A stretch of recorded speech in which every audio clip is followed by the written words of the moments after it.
டெல்லியில் களமிறக்கப்பட்ட ஸ்னைப்பர், வெடிகுண்டை தாங்கும் கவச கார், புட்டினுக்கு உச்சபட்ச பாதுகாப்பு. ரஷ்ய அதிபர் புட்டின் இன்றைய தினம் இந்தியா வரும் நிலையில் அவருக்கு உச்சபட்ச பாதுகாப்பு தரப்பட்டுள்ளது. என்எஸ்ஜி அதிரடி படையினர், சுழற் துப்பாக்கி வீரர்கள், ட்ரோன்கள், ஜாமர்கள் மற்றும் ஏஐ என பலகட்ட பாதுகாப்பு ஏற்பாடுகள் செய்யப்பட்டுள்ளன.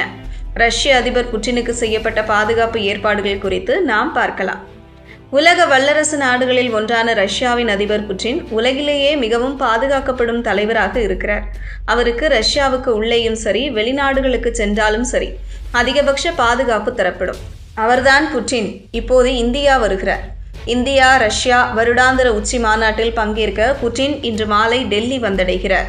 புட்டினுக்கு பிரதமர் மோடி இரவு விருந்து கொடுப்பார் என சொல்லப்படுகிறது. நாளை வெள்ளிக்கிழமை புட்டின் ராஜ்காட்டில் உள்ள மகாத்மா காந்தி நினைவிடத்திற்கு சென்று மரியாதை செலுத்த உள்ளார்.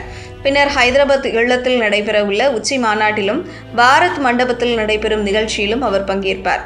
அதைத் தொடர்ந்து குடியரசுத் தலைவர் திரௌபதி முர்மு வழங்கும் இரவு விருந்திலும் அவர் கலந்து கொள்வார். இந்த முழு பயணத்திலும் புட்டினுக்கு பாதுகாப்பு கொடுக்க உச்சபட்ச பாதுகாப்பு ஏற்பாடுகள் செய்யப்பட்டுள்ளன. சுமார் 40க்கும் மேற்பட்ட ரஷ்ய பாதுகாப்பு படையினர் இதற்காக முன்கூட்டியே டெல்லிக்கு வந்துள்ளனர். இவர்கள் டெல்லி போலீஸ் மற்றும் என்எஸ்ஜி அதிகாரிகளுடன் இணைந்து பாதுகாப்பு நடவடிக்கைகளை எடுத்துள்ளனர். ரஷ்ய அதிபரின் கான்வாய் செல்லும் அனைத்து ரூட்டுகளையும் இந்த டீம் தீவிரமாக ஆய்வு செய்து வருகின்றனர். ரஷ்ய அதிபரின் கான்வாய் தொடர்ந்து ட்ரோன் மூலம் கண்காணிக்கப்படும். இதற்காக சிறப்பு கட்டுப்பாட்டு மையமும் ஏற்பாடு செய்யப்பட்டுள்ளது. அங்கிருந்தபடி ட்ரோன் காட்சிகளை ஸ்பெஷல் டீம் நேரடியாகவே கண்காணிக்கும். மேலும் புட்டின் செல்லும் வழியில் பல இடங்களில் ஸ்னைப்பர்களும் நிறுத்தப்பட்டுள்ளனர். ஜாமர்கள், ஏஐ கண்காணிப்பு மற்றும் ஃபேஸ் ரெகக்னிஷன் கேமராக்களும் களமிறக்கப்பட்டுள்ளன. ரஷ்ய அதிபர் புட்டின் வந்திறங்கிய உடனேயே அவரை சுற்றி 5 அடுக்கு பாதுகாப்பு வளையம் போடப்படும். பாதுகாப்பு பணியில் ஈடுபடும் அனைவரும் கட்டுப்பாட்டு அறையுடன் தொடர்பில் இருப்பார்கள். பாதுகாப்பு நடவடிக்கைகளில் எந்த ஒரு தவறும் நடக்காமல் இருப்பதை இது உறுதி செய்யும். என்எஸ்ஜி மற்றும் டெல்லி போலீஸ் அதிகாரிகள் அவுட்டர் லேயர் பாதுகாப்பை கவனிப்பார்கள். ரஷ்ய அதிபரின் பாதுகாப்பு பிரிவு இன்னர் லேயர்களை கண்காணிக்கும். ரஷ்ய அதிபர் பிரதமர் மோடியுடன் இருக்கும்போது இந்திய சிறப்பு பாதுகாப்பு குழு, அதாவது எஸ்பிஜி கமாண்டோ குழுவும் இன்னர் லேயர் பாதுகாப்பில் இணைவார்கள். புட்டின் தங்கும் ஹோட்டல்களும் முழுமையாக கண்காணிப்பு போடப்பட்டுள்ளது. அங்கு பாதுகாப்பு ஏற்பாடுகள் செய்யப்பட்டுள்ளன.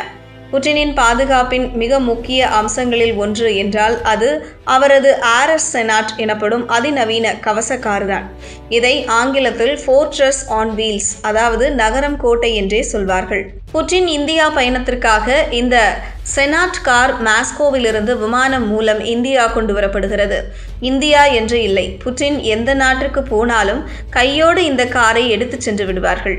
எப்போதும் இந்த காரில் தான் பயணிப்பார். 2018 முதலே புட்டின் இந்த காரை தான் பயன்படுத்துகிறார். ரஷ்யாவைச் சேர்ந்த ஆர்எஸ் மோட்டார்ஸ் நிறுவனத்தால் இந்த செனாட் கார் உருவாக்கப்பட்டது. இதில் வெடிகுண்டு தாக்குதல்களையும் கூட தாங்கும் அளவுக்கு வலிமையானதாகும்.